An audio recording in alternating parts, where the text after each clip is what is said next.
5분 메시지. 오늘 말씀에 부천 원미동 교회 김승민 목사입니다.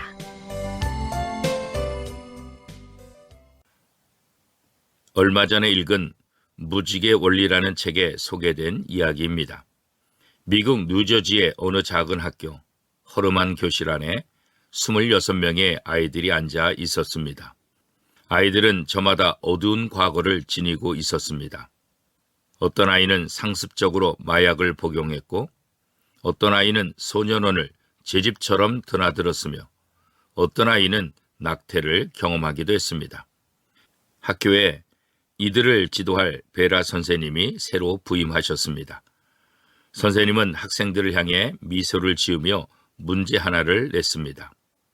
다음 세 사람 중에서 인류에게 행복을 가져다 줄 사람이 누구인지 선택해 보세요.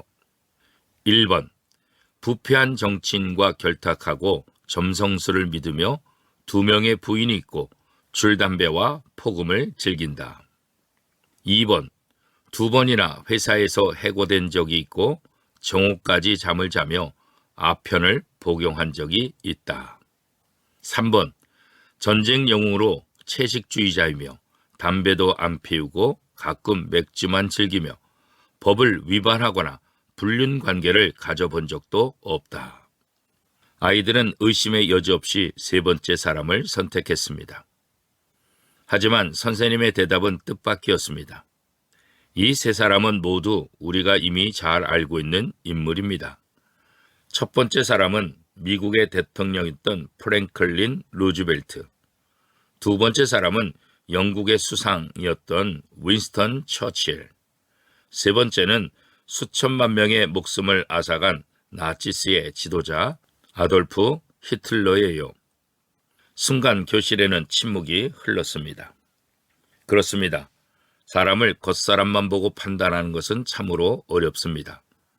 열길 물속은 알아도 한길 사람 속은 모른다는 우리 속담도 있습니다. 야고보 사도는 사람을 겉모양만 보고 판단하는 것이 죄라고 말씀하고 있습니다. 요한복음 12장에는 두 사람, 곧 마리아와 가룟 유다가 등장하고 있습니다. 예수님께서 유월절 엿새 전에 베다니에 도착하셨습니다. 베다니는 죽은 나사로를 살린 장소였습니다. 그러기에 베다니 사람들은 예수님을 대대적으로 환영하고 감사하는 잔치를 열었습니다. 예수님은 나사로의 집에 마련된 만찬에 참석하셨습니다. 그때 마리아는 값비싼 향유를 예수님의 발에 부었습니다. 그리고 마리아는 자신의 머리털로 예수님의 발을 닦았습니다. 마리아는 죽었던 나사로를 살리신 예수님의 은혜에 감사와 사랑을 표현한 것입니다. 또 다른 중심 인물인 가룟 유다는 예수님의 선택을 받은 자로서 돈꾀를 맡을 정도로 회계와 경제에 능통한 사람이었습니다. 가룟 유다는 300데나리온의 값어치가 있는 향유를 가난한 자를 위해 사용하지 않고 예수님의 발에 쏟아부은 마리아의 행동이 돈을 낭비한 것이라고 비난했습니다. 하지만 유다가 이렇게 말한 것은 가난한 자를 생각하는 마음 때문이 아니라 재물에 대한 욕심 때문이었습니다. 예수님은 마리아의 헌신에 대해 마가복음 14장 9절에서 이렇게 말씀하셨습니다. 내가 진실로 너희에게 이르노니 온 천하에 어디서든지 복음이 전파되는 곳에는 이 여자가 행한 일도 말하여 그를 기억하리라 하시니라. 가룟 유다처럼 예수님을 따른다고 하면서도 생명보다 물질을 더 가치 있게 생각하는 이중적인 사람들이 있습니다. 성도는 예수님을 이용하는 삶이 아니라 예수님이 우리를 사용하시는 삶, 즉 헌신으로 기억되는 인생을 살아가야 합니다. 우리의 과거가 어떠하든지 그것이 중요한 것이 아닙니다. 고린도서 5장 17절 말씀입니다. 그런즉 누구든지 그리스도 안에 있으면 새로운 피조물이라. 이전 것은 지나갔으니 보라 새 것이 되었도다. 이제 새로운 피조물이 되었습니다. 지금이 중요합니다. 이제부터 다시 시작하십시오.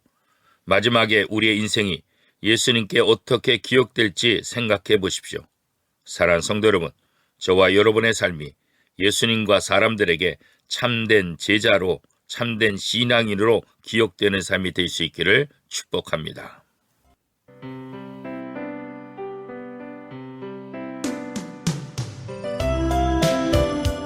5분 메시지.